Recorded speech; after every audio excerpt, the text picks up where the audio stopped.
होणार आहे का?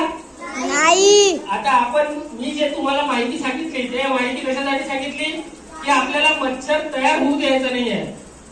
जर मच्छर तयार झाला नाही तर आपल्याला डेंग्यू मलेरिया चिकनगुन्यासारखे आजार होईल का?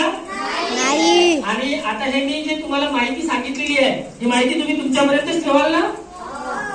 तर ही माहिती आपल्याला तुमच्यापर्यंत न ठेवता तुमच्या घराच्या शेजारी किंवा आजूबाजूला किंवा आपण मित्राच्या घरी जातो तिथे टाक्यात दिसते आपल्याला लार्वा, तर त्यांना सांगायचं की यापासून डेंग्यूचे मच्छर तयार होते आणि यांनी जर चावा घेतला तर एकदा डेंग्यूचा आजार झाला तर काय होते माहितीये का? डॉक्टर तुम्हाला सलाईन लावतात, इंजेक्शन टोचतात, 4-5 दिवस ऍडमिट ठेवतात. तो त्रास झाला त्याच्यासोबत तुमचे आई वडील तुमच्या सोबत राहते, बरोबर आहे ना? त्यांचे बी आता कामधंद्याचे दिवस आहे शेतीचे, त्यांच्या सोबत त्यांचे जर 3-4 दिवस गेले तर शेतीचे कामं राहते ना. आणि वरून डॉक्टर तुम्हाला 50,000च्या वर बिलही